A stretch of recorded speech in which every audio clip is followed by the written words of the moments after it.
Akwe, Christian Weaver, we still want to talk. Peace, everyone.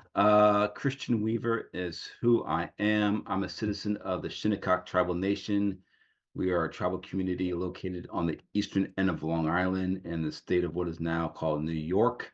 We have been on our territory for over 15,000 years. But I sit and work in my home in Silver Spring, Maryland, which is right outside of Washington, D.C.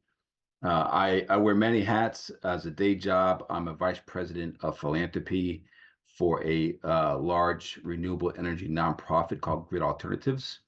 We work at the intersection of renewable energy, workforce development, and energy policy on the federal and state level, working all across the United States, also in Mexico, Nicaragua, Nepal, and Puerto Rico. I also serve on our tribal's Section 17 holding company called Shinnecock Sovereign Holdings, in which I'm a managing director of our Osprey Media company and our brand new energy company. I'm honored to be a fellow here through the University of Maryland, and really excited for this great discussion that we're going to have with three phenomenal people. And so I'm going to share some bios with you all. Each of our panelists are from various parts of the world, from the United States, Canada, and Brazil, which is really awesome. Our Brazilian panelist has an interpreter with him, so we can translate back and forth from English to Portuguese, and really excited. So welcome, Evan, and thank you for being helping us out today. So with that, I'm going to read through some bios and then turn it over to Mateos for him to share a little bit about his work. So starting out with Naomi, Narcisse is currently a PhD student at the University of British Columbia within the Faculty of Education Studies. She completed her Master's of Education, Administration, and Leadership at UBC and Nicola Valley Institute of Technology in 2021. Her Bachelor's of Arts degree at Simon Fraser University and Associate of Arts at NVIT. She is a lifelong learner, protecting and sharing traditional knowledges, is a leader of sharing innovative pathways. She fosters an environment of encouragement while nurturing holistic spaces. She is guided by her mentors, matriarchs, ancestors, and land and traditional ways. So welcome, Naomi, to the chat. We look forward to having this conversation with you.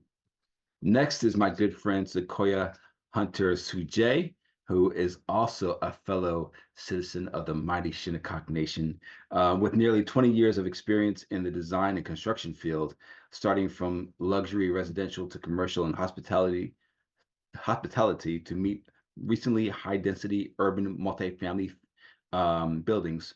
Founder Sequoia Hunter Suje successfully navigates designing from 500 square feet to 50,000 square feet with the same care and concern towards narrative, futurism, and bridging a built space to a specific community. Collaborating directly with developers, owners, and operators, navigating through community engagement, early concept, design development, documentation, construction, furniture, and procurement to deliver successful projects in various sectors. She is an award-winning designer, is very creative, and I'm honored to call her a friend. Welcome, Sequoia, to the panel. And last but certainly not least, Mateus Tremembe is an Indigenous leader from the Tremembe da Barra do Mundo community in Seattle, Brazil. My sincere apologies if I jacked that up, but I tried my best in my fake Portuguese accent. He's an agroecological farmer, agronomy student of the University of International Integration of the Afro-Brazilian Lusophony, and community researcher studying how to make Tremembe food systems more climate resilient and equitable. Welcome, Mateus. Mateus, ele disse que ele te apresentou, E agora tem um momento para falar. Você quer mostrar alguma coisa sobre seu território? Apresentar alguma coisa? Ainda está. Tá. I'm just going to share a few slides for Mateus here. Oh, not this one. Oh, geez. Oops, sorry, folks. 1 second. Here we go. Is that currently showing the right screen right now? Do you see Território Tremembé? Yes. Ok. Okay, Boa great. tarde. Aqui no Brasil são 16 horas. O sol aqui estou no Brasil, estou no Ceará, no Nordeste brasileiro. Sou indígena da terra indígena Tremembé da Barra do Mundaú, que fica no litoral do estado do Ceará. E o nosso território é um território muito rico em biodiversidade, banhado pelo litoral e com muita sabedoria e conhecimento conectado à terra. So Mateus is very happy to be here. It's the late afternoon for him in the northeast of Brazil in the state of Ceará. He comes from the territory that's called the Tremembé da Barra do Mundaú. And his territory, he says, is very rich in terms of the connection that his community has to the land and the ancestral knowledges that they have there.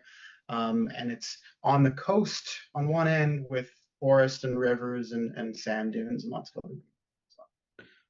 Nosso território, para manter o equilíbrio, tem lutado contra a especulação imobiliária e contra projetos de desenvolvimento econômico que ameaçam nossa continuidade naquele solo sagrado para a construção de grandes hotéis e projetos turísticos e até parque eólico no mar. His community is currently struggling against lots of threats to their land and their ways of life, specifically around real estate speculation and green energy proposals and industrial fishing. Fomos ensinados desde criança que nós somos os daquele tempo e os daquele tempo são os de hoje. Por isso, cuidamos da terra, acreditando que as futuras gerações precisam ter um lugar para viver. Their community has been struggling to keep access to their land despite all of these threats, and have the feeling that they need a place in their territory for their kids and future generations to be able to be connected to their land. Eu sou de uma família de pescadores e agricultores. Meu pai, meu avô, meus bisavós viviam da pesca e da agricultura. He's from a fishing and farming family. His whole family lives from the land. E essa tradição, ela é passada de geração para geração, mas é importante entender que o acesso à terra, o acesso ao mar, o acesso ao rio, nos permite ter o acesso ao meio ambiente e ao alimento de qualidade. He wants to just connect back to the theme of environmental justice and say that this is what's most important for them in their community is the access to the land, access to the ocean, and access to their spiritual territory.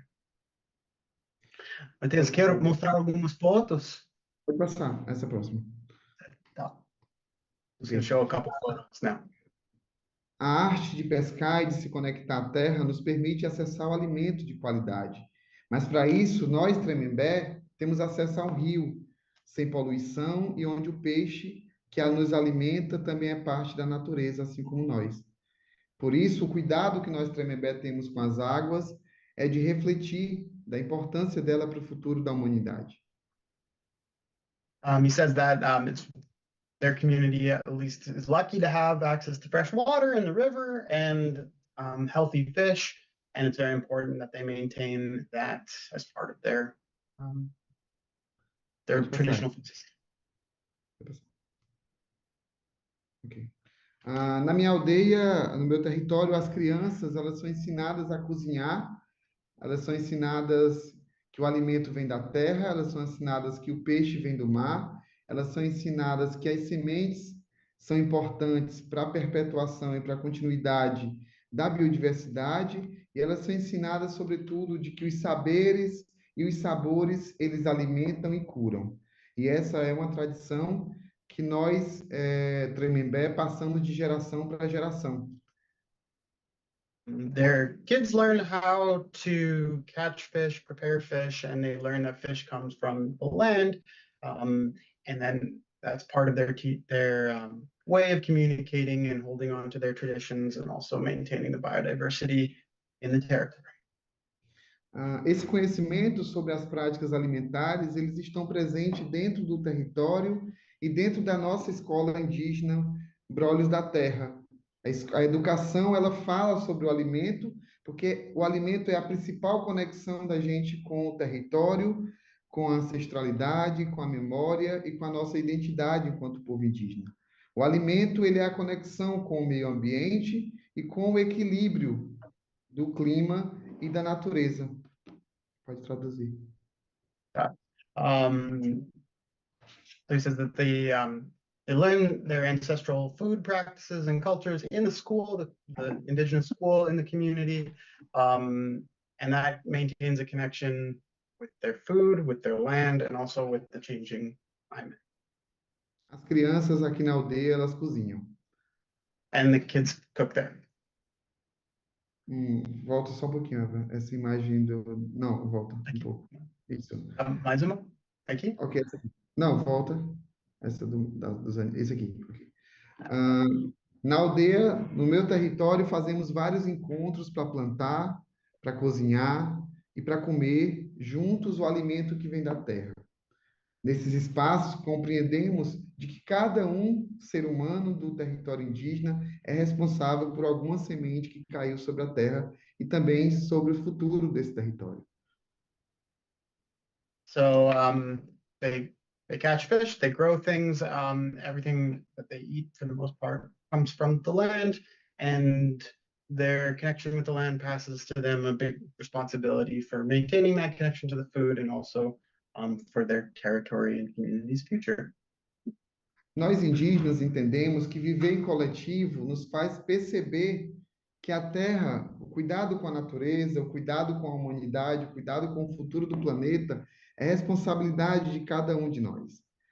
A responsabilidade de cuidar das sementes e das plantas e desse alimento que vai todos os dias para a nossa mesa é responsabilidade de todas as pessoas.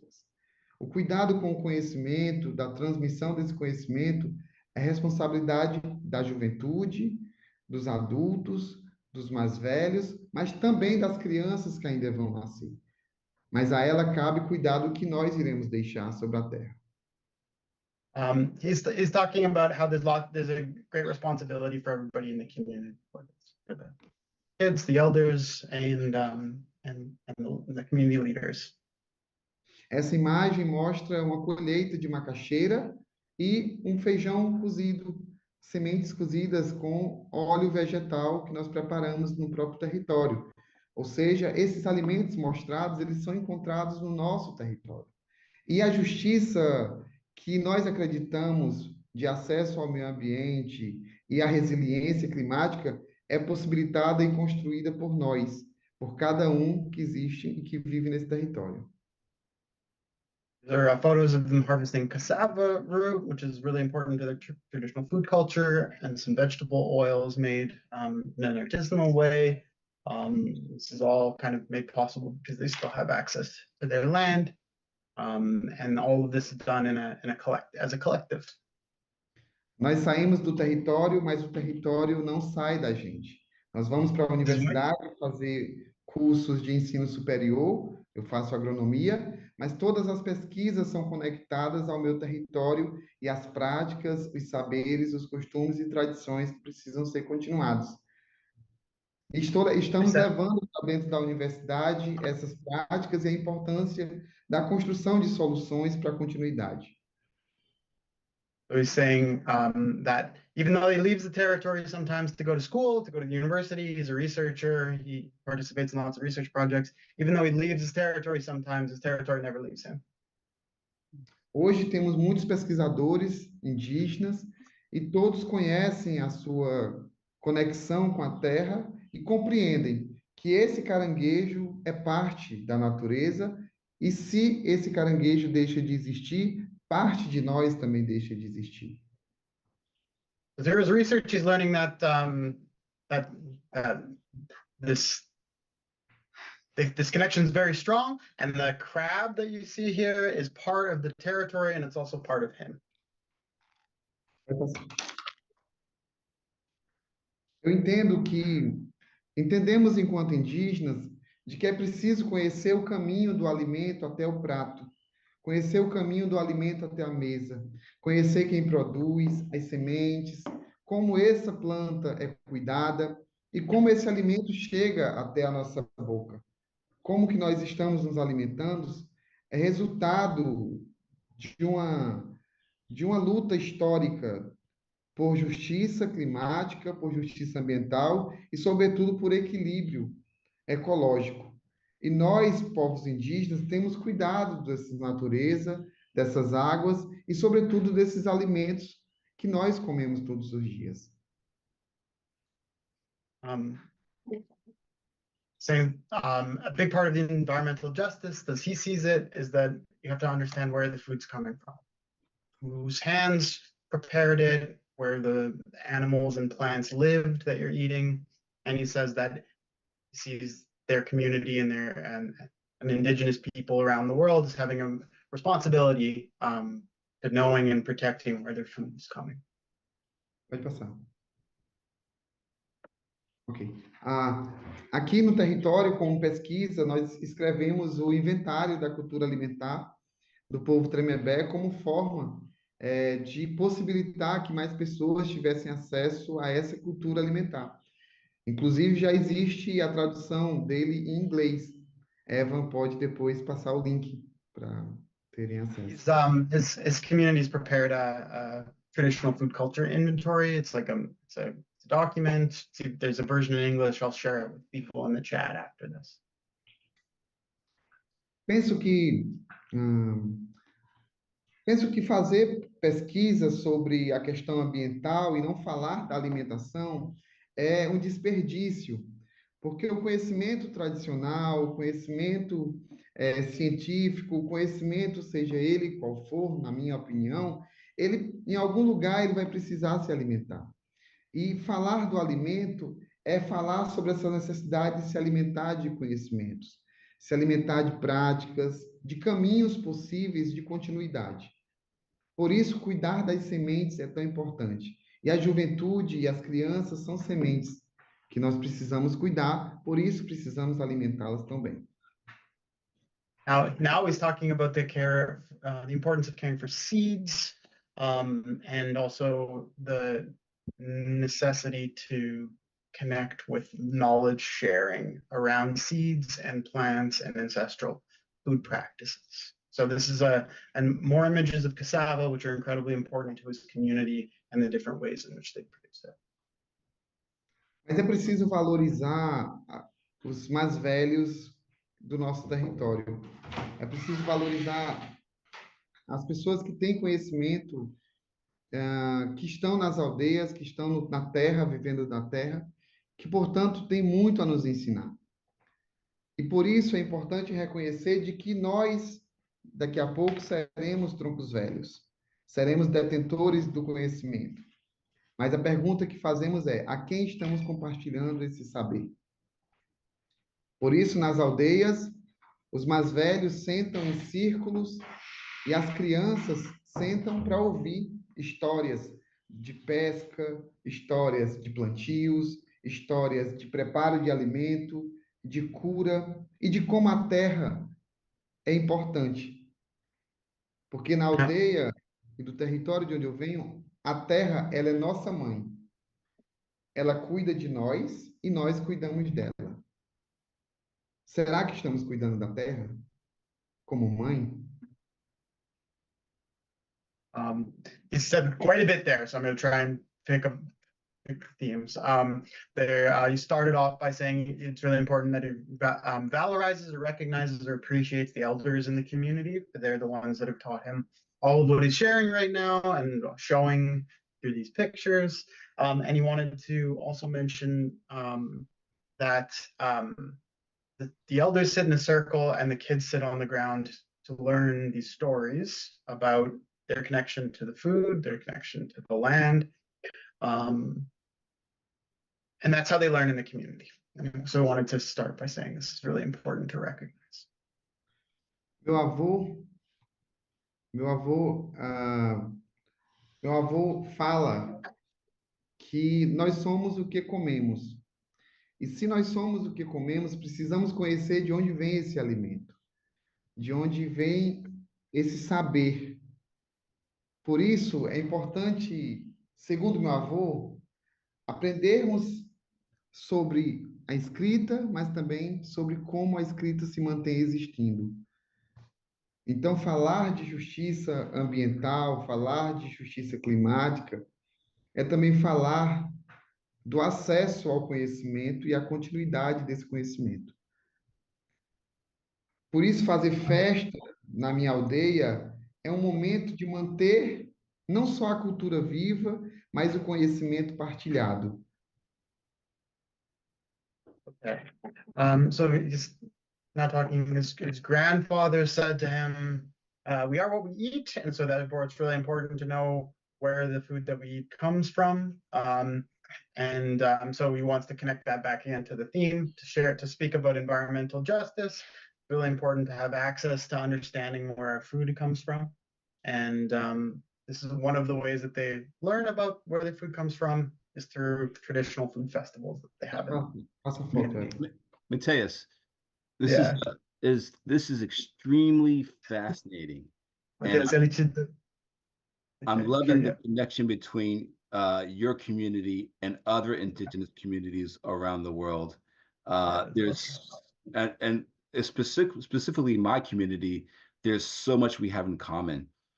So thank you. I'm wondering if we can pause here because I know you have about 21 slides, and I want to make sure that we include some of the other panelists in the conversation.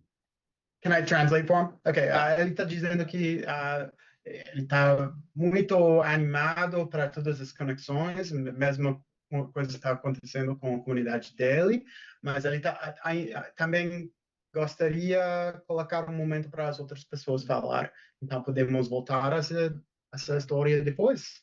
Okay. Pode ser? Tá bom.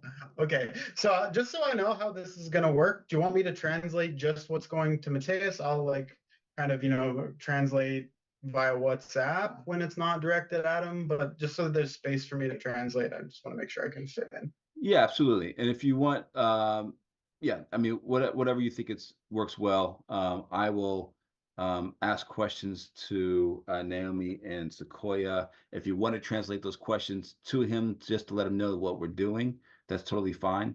And then I'll also come back and ask questions specifically of Mateus as well.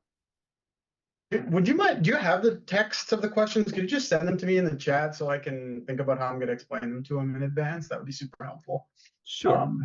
If you can do that, that'd be great. Definitely do it. Let me before I do that, let me go ahead and ask Sequoia a question. Sequoia, again, welcome to the panel. And for those that are listening at home, wherever you are, we're really excited about having this discussion around Indigenous communities and how our communities are connected to the environmental justice and climate justice movement, and how those movements are connected into the work that we're doing in our spaces. So I'll pause here, and I'd love to welcome Sequoia into the conversation. And Sequoia, would love for you to share anything that you want to share about who you are and your work. But my question is, how do you feel that your work intersects with the environmental justice movement? Thanks, Christian. Super excited to be amongst everyone in the panel. Thank you, Mateus. That was, there's a lot that I think if we get through the questions, there's so much that you brought to this conversation that I think is going to intersect amongst all of us. Now, I rarely used to view my work under the lens of environmental justice, but in the last several years, my work has focused primarily within strategically undervalued communities in urban areas. This is primarily Black and Brown communities. and initially working on designing elevated affordable housing, which I still stand by as being a critical measure in mirroring self-worth and value to a community. And as a really awful sort of side note, I was working with a developer and their management team who questioned the materials, and they just thought the materials were a little too elevated, a little too high end for their for their typical clientele, in which they said that they, eventually they'll just start peeing on things. And I was shocked. And in my mind, I had seen some of their previous projects and thought to myself, well, if you design a space that looks like a dog kennel, I guess that's what you should expect.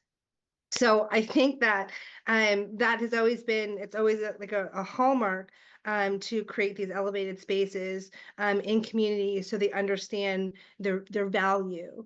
And now, like, my work has changed because I'm taking a further step into sort of beyond sort of these nicely dressed interiors in affordable apartment buildings, because it doesn't resolve the larger issues of food deserts or connectivity to food.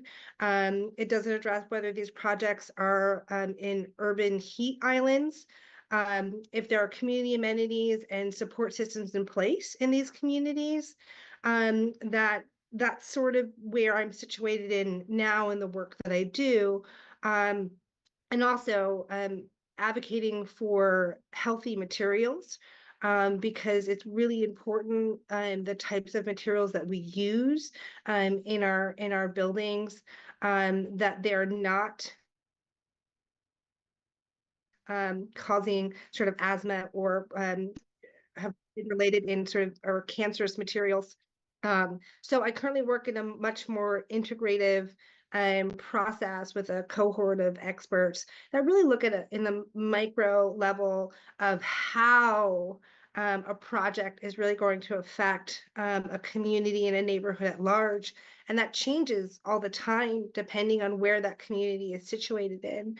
And so part of that work is also talking about like having green spaces, having urban gardens, and bringing that connectivity back to food, and making sure that communities are understanding their own culture and their heritage of growing and tending to the earth, so that they tend to their growing bodies, and it's not purely profit focused.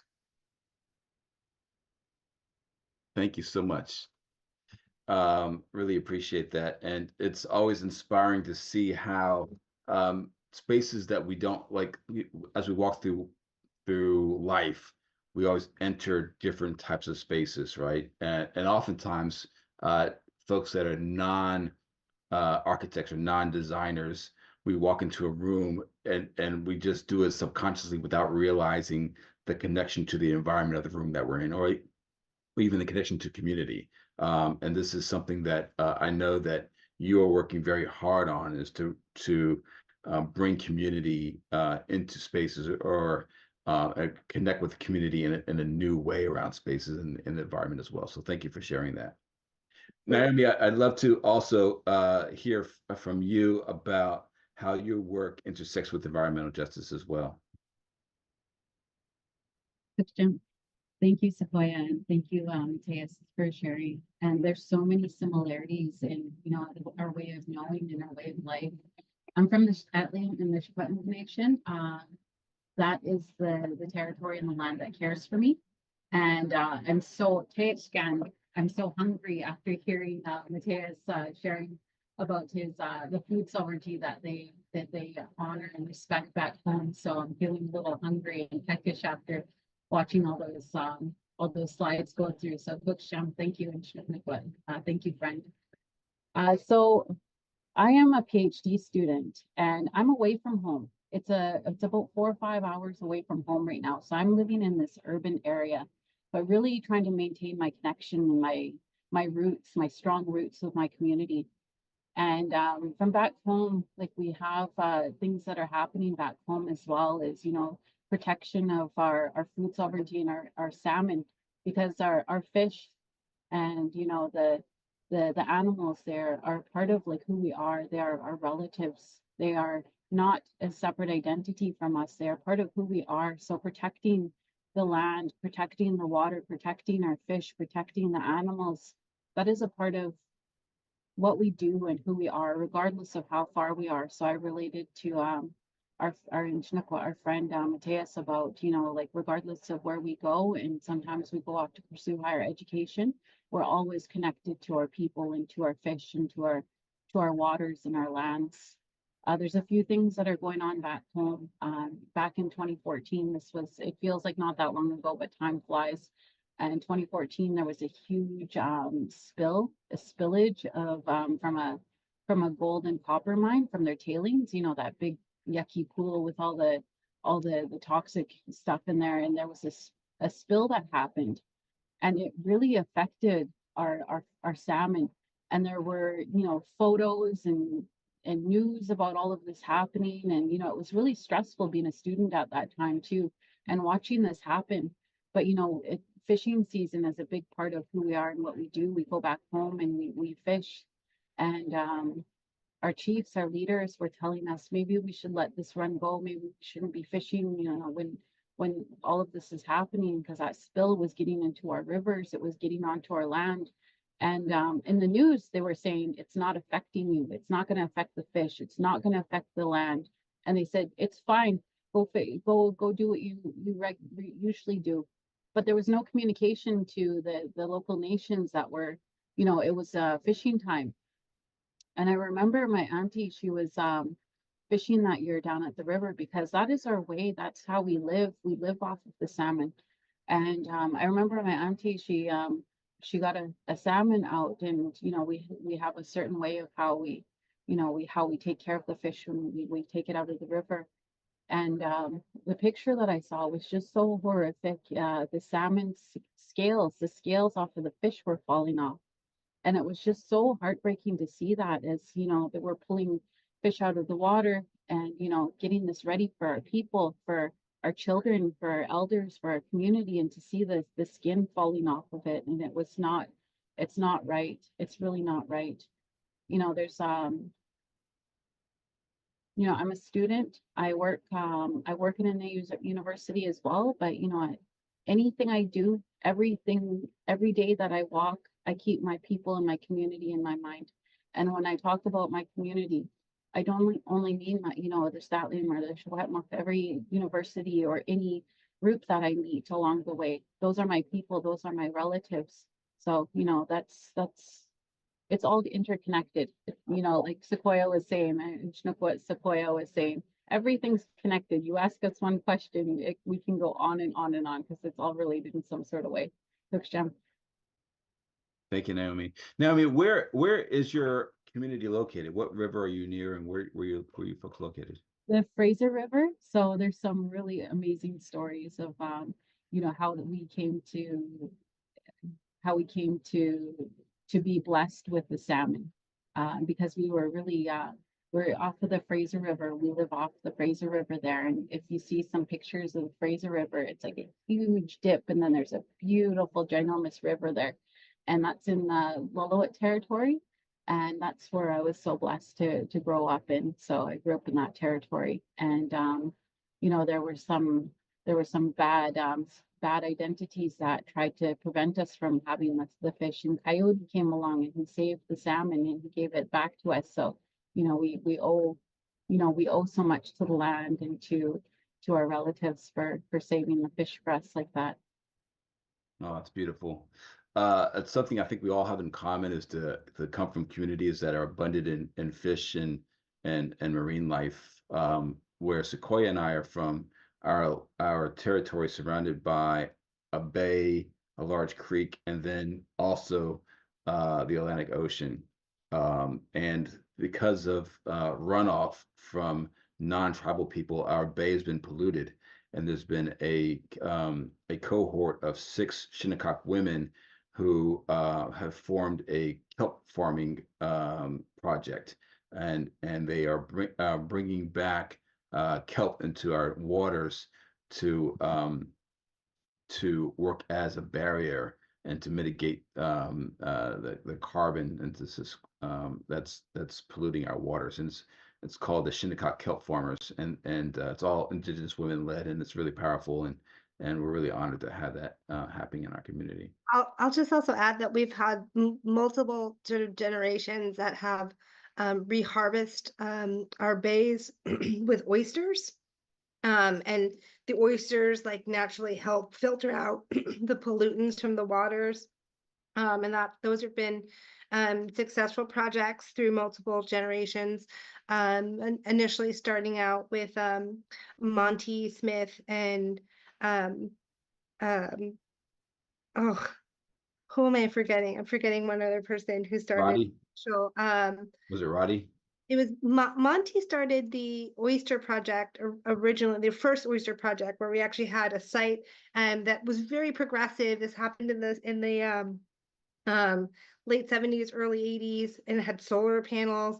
And Chuck Quinn was the other one.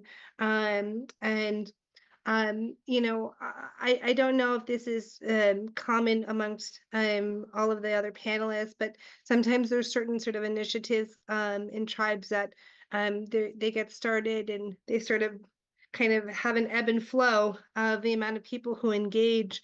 But there's something that there's some cores, especially communities that have a connection to the water, our agriculture. That even if sort of something sort of dives down and fades out, there's another generation that comes back up and says, no, this is important to us. And it's good to be parts of generations that are identifying sort of things like Naomi said, like the salmon and Mateos, with both the fish and the crabs. And for Shinnecock, us with our oysters, and our clams and the kelp. Thanks, Sequoia. Mateus, would love to learn more. I know you touched a little bit about the environmental issues in your community, but would love to learn more about what's happening in your community around environmental justice and some of the issues that you all are facing. Oi, Matheus. Agora está sua vez. Ele está perguntando se você pode falar um pouco sobre a justiça ambiental na comunidade sua. Não estou te ouvindo. Ok. Fala um pouco, vou traduzir, fala de novo, tá? No meu território, nós moramos ao lado do mar, né, do oceano, nós somos um povo do litoral, nós vivemos da pesca, da agricultura, nós vivemos da terra, do que a terra nos dá de alimento. Mas por muito tempo, essa justiça ambiental, esse cuidado e essa conexão, ela foi ameaçada por um projeto um projeto internacional que desejava construir no lugar onde é a nossa aldeia uma cidade turística. Okay. So, like you said, the environmental justice in this community is that they're able to maintain a connection to their ancestral foods for now, but their connection to the ocean and to the waters, and it's amazing to see these connections with salmon in British Columbia and the oysters in the east. This connection to the water is being threatened, specifically by ecotourism development projects. So he feels that there's the justice in it, in their environmental connection, is that they can maintain this connection. But the injustice of it is they're constantly fighting off development pressures. The most recent one is an international conglomerate that's proposed a touristic city, which would be, 29 hotels kind of thing on their land. So they've been fighting that off. Pode falar de novo, desculpa. E por muitos anos ouvimos dos empresários, né, dos donos do empreendimento, de que o desenvolvimento era mais importante do que a nossa cultura e a nossa identidade com a terra. Portanto, sair daquele lugar para os ricos era como trocar de blusa, como trocar uma roupa. E para nós, sair da nossa terra é tirar a nossa própria vida, porque a nossa vida está conectada com a terra, com tudo que ali existe. So he said for many years, another injustice is that the business people and the developers, they say that it's best for the community if they develop these resources.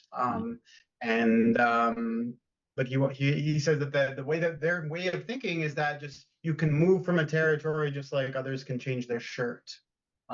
Whereas, I'm saying this is the environmental justice struggle that they're fighting against people with that mindset. E os mais velhos do meu território, que nós chamamos de troncos velhos, sempre nos ensinaram as histórias dos tempos de muita fartura, dos tempos em que iam pescar e tinham muito peixe, dos tempos que plantavam e colhiam muitos frutos. E também dos tempos depois que chegou o capitalismo, que trouxe muita destruição, trouxe muita injustiça climática, injustiça ambiental e tirou da gente o acesso à natureza.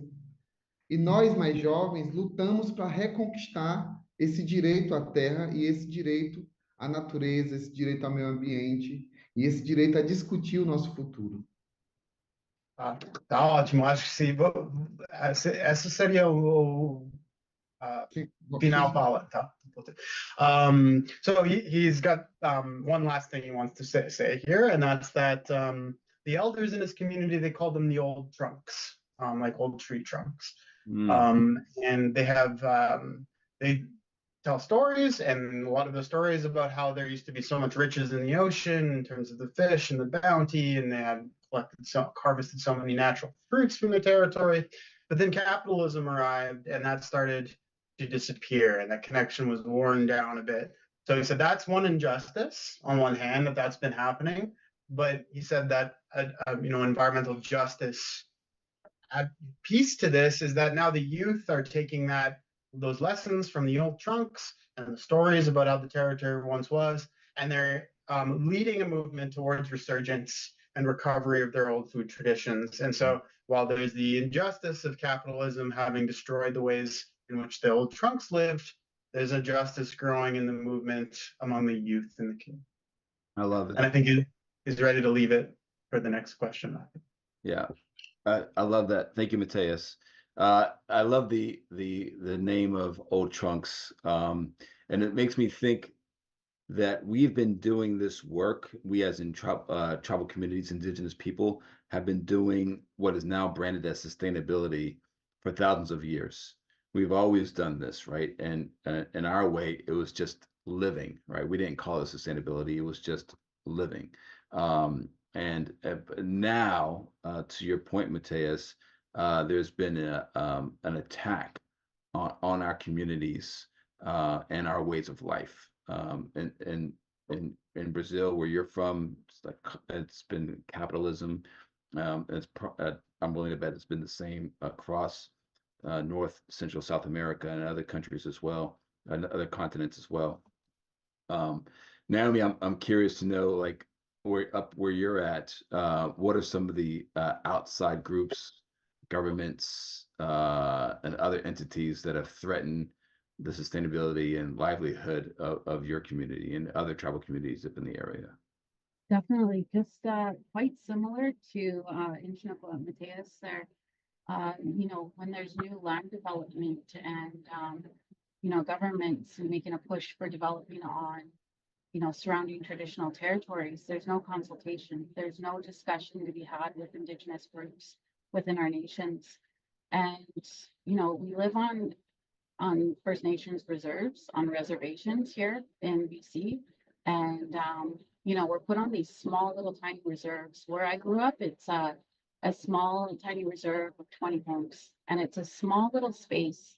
It's a small little space there, and when you think about it, we were nomadic people. My mom, she said that we were about like like bears. We're like bears. We traveled when we needed food, when we needed medicines, when we needed to fish. We kind of moved around, and we would, share traditional territories with the surrounding nations as well, right? So, but when colonization happened, when the settlers came, they put us on these little reserves. And I remember, I'm thinking of a story when I was asking my friend Hector Hill, he's Gitsan, and I said, "Hey Hector, where are you from? What reserve are you from?" And he's like, "Naomi." He's like, "Are you a cow?" I was like, what do you mean? I'm not a cow." And he's like, "Well, settlers put us on reservations like cattle, like cows." And he's like, where is your traditional territory? Where did you pick your medicines? Where did you fish? Where did you harvest? What land do you take care of? Do you take care of just that little reservation that you have there, or do you take care of all of the land? He said, "Don't ask me what reservation I'm from, Naomi." He says, "I am a Gitsan Nation man, and this is my traditional territories." And he's like, "I can't wait to hear about your nation, about your people, and about the land that cares for you and the land that you live on. Not just that little reservation, that little res that you live on." And I was like, oh my gosh. And I was like, I didn't take offense to it. I was like, "No, Hector, I'm not a cow. I'm learning a lesson here." And he was just this beautiful knowledge holder. And he teaches me a lot. And I love my friend there so much for teaching me that lesson.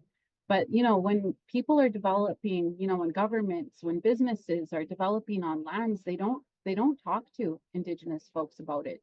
It's not only affecting them. They think me, but it's not only affecting them. And, we're trying to think of like the generations to come.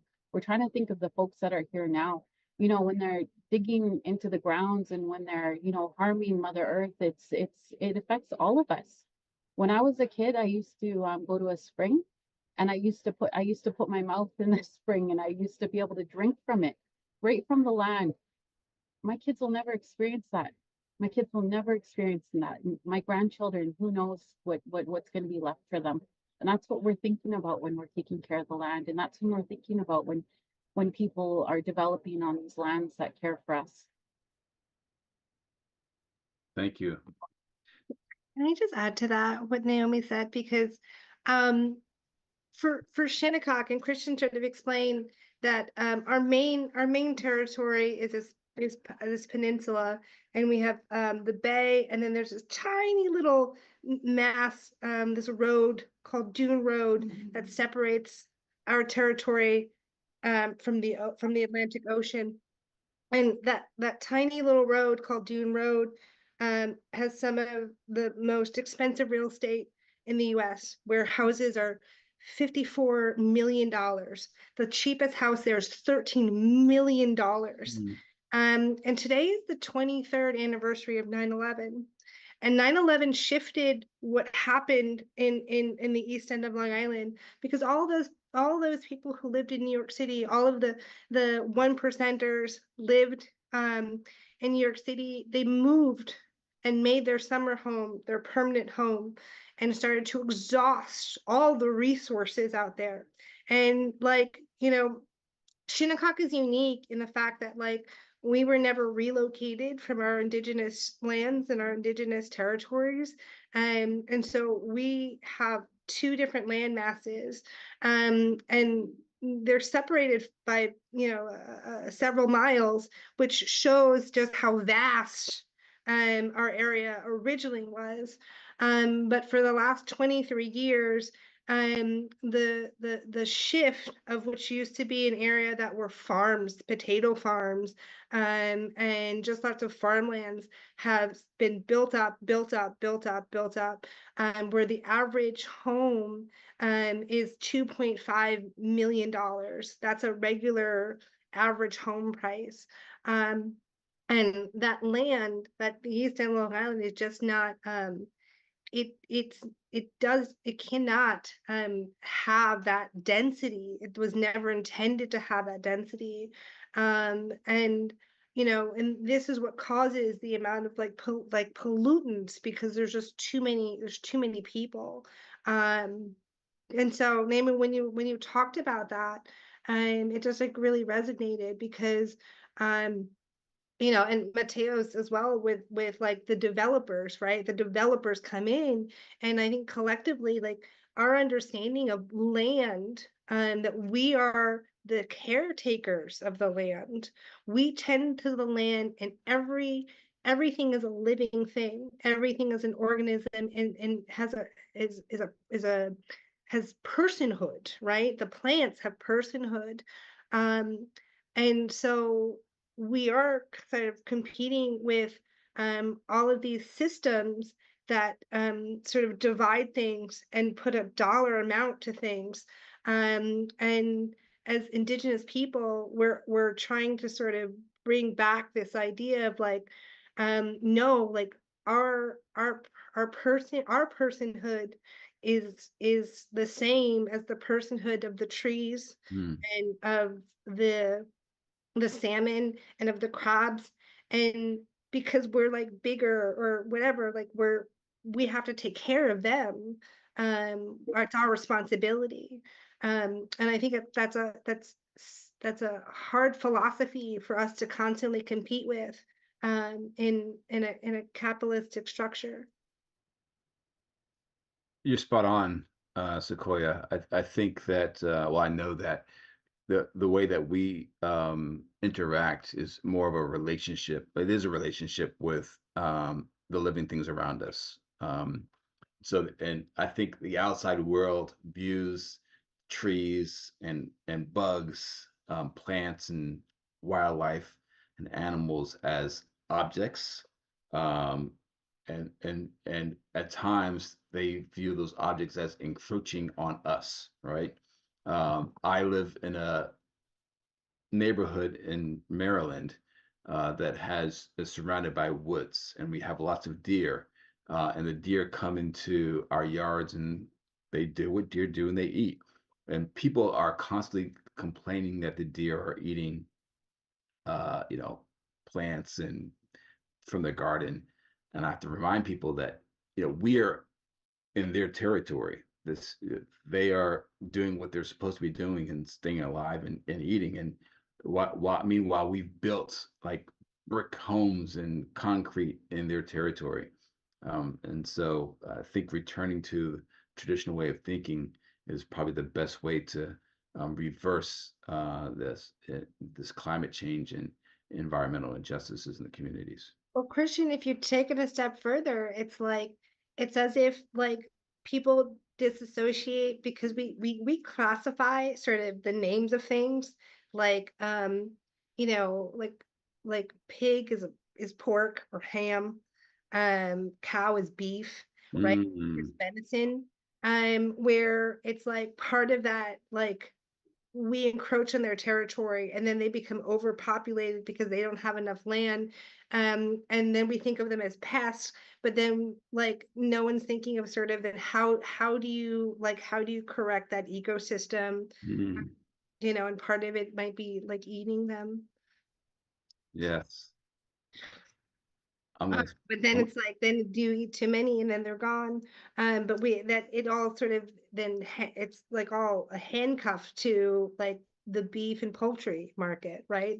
There seems to be nothing else that we can sort of like eat. And if we were going back to sort of our like some of our indigenous diets and regional diets, then we would not be so dependent on those two markets or three markets: beef, pork, and poultry. That's for you. There's a question in the chat I want to make sure that we get to. This is probably directed towards Mateus. Evan, can you see it, and do you want to read it to Mateus? Sure. Mateus, alguém da chat apresentou uma pergunta. Você sabe alguma coisa sobre a cidade Linhares, no litoral? No Brasil, tem algum projeto de lei que está protegendo as ondas no mar? Você sabe sobre isso? It doesn't look like you know. Não tenho conhecimento. Yeah, so sorry to whoever asked the question, but we're not familiar with this. We'll be looking it up though. Okay, cool. For those that can't see it, the question is, I've read the coastal city of Linhares in Brazil has legally recognized its iconic waves as living beings with intrinsic rights. Does anyone know anything about that? So something to look up. That will be really interesting to find out. As we are closing, I think we're coming to the top of the hour here. If I'm correct, Francesco, I'd love to allow for the panelists to have kind of a final thought and share out what anything that they want the audience to know about tribal communities and environmental justice and sustainability. So we'll start with Naomi, and then we'll go Mateus and then Sequoia. I'm just in my heart and in my mind right now. It's thinking of my community that is trying to preserve the land and the water and preserve salmon life back home. It's really tough fight when we're battling against these huge corporations and battling against like even our own government, and it's really stressful and really hard to see our fish numbers depleting, our animals being harmed, the land being harmed, and when we're thinking about environmental justice and sustainability, it's not just one individual, it's all of us. We're all connected and we're all related in some sort of way. And you see land bank,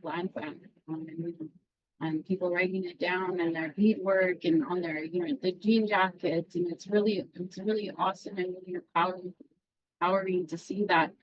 And what it means is not like, we're not asking you to give your home or your little chunk of land back. It's like, let's get on the same level. Let's take care of the land like we're supposed to.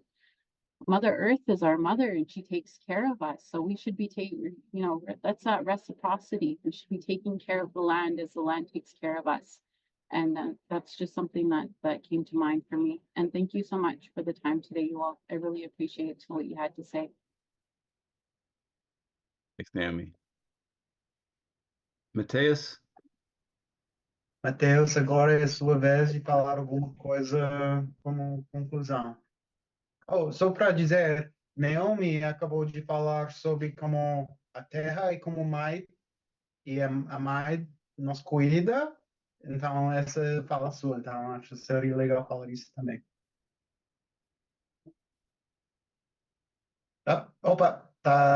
Nós estamos...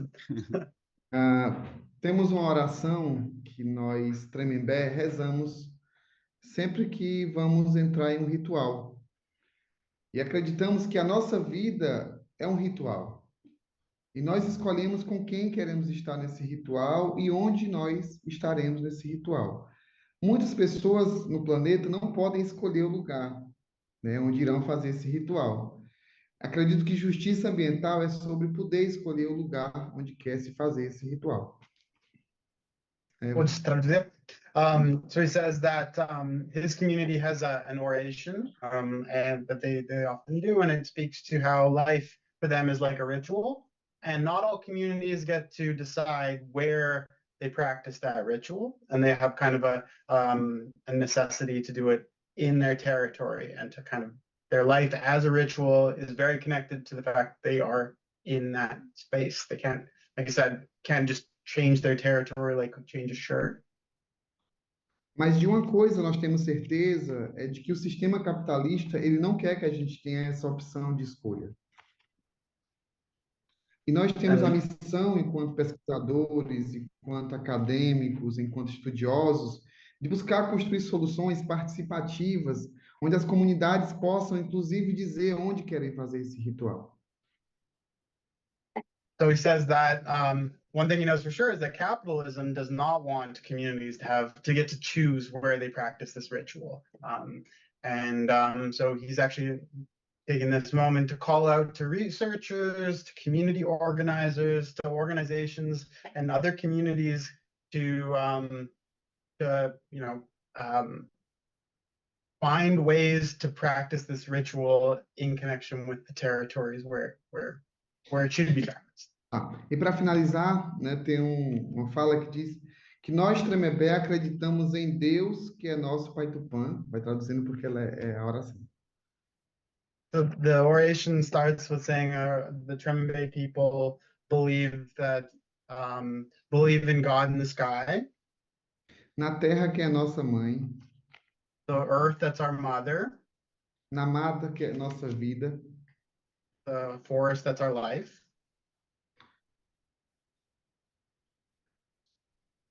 Na lua e nas estrelas, que são nossas energias. the moon and the stars that are our energies, No sol, que é nossa luz. the sun that's our light, No trovão e no relâmpago, que são nossas previsões. thunder and lightning that are our forecasts, Nas pedras e nos astros, que são nossas armas. the boulders and rocks that are our arms, No fogo, que é nossa visão. fire that's our vision, E em toda a atmosfera. and all the atmosphere. Nós vivemos da força da terra, We live from the energy of que nos dá energia gives us energy para lutar e vencer as nossas batalhas. To fight and win our battles. Por isso somos povo da luta, This is why they're people of the struggle, por isso somos povo Tremembé. and that's why they're trying to make it. Mas essa força que vem da terra, no meu entendimento, é a comida que os nossos ancestrais deixaram para ensinar de que nós precisamos da terra para continuar existindo. Yeah, so just to summarize his point is that energy for him really comes from food from the land. It's that connection is really central to him, and that is really what gives them the energy to struggle and maintain their connection.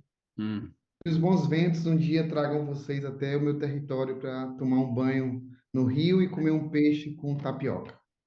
He says, let's hope that the good winds will blow you all towards his territory at some point so that you can take a bath in the river or in the ocean and to eat some of the food from the land.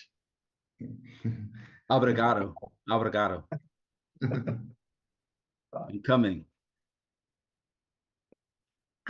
Okay, so I will keep mine brief, but for all of those who are listening in, and you know, if you are on or sort of in any sort of sphere of community organizing or development, I would ask that you really take those steps to engage an Indigenous person, right? And that's sort of someone who is raised within their culture, because as you can see, sort of despite all of the differences of our nations and our continents, there's a grounding center that we all have, that is that we are like just a small part of a whole, and that we take a great deal of pride in our responsibility to our earth, and to all the living things. And sometimes just having that voice present in a room can really change the outcome. And so in this conversation about sort of environmental justice and an Indigenous perspective, it's just making sure that there's an Indigenous voice in the room at all times to bring that perspective. It's something that I want people to take away with them. Thank you so much, Sequoia. Thank you all for your time, your energy, your thoughts. It's been great to listen to all of you all, and I've been inspired. I've been educated, and so I just want to say thank you, Evan. Thank you so much for being a translator, and thank you to the university for hosting this really impactful panel of intelligent and inspiring academics and professionals. We hope that the audience, you've also enjoyed the conversation. And this is like, you know, we talk about sustainability in a new space, and a lot of folks study sustainability and environmental justice at institutions and academic universities around the world. But this is really it's really simple, to be honest with you, and it's our way of life, and this is what we've been doing for thousands of years. So I think if you're looking for a source of expertise around environmental justice, climate justice, sustainability, the source is Indigenous people and the people of the lands that you're living on. So with that, we'll say Wanish, which in our language, which Algonquin means best wishes, and Mema Winene, which means we move together. Have a great evening and have a great fall. Talk soon.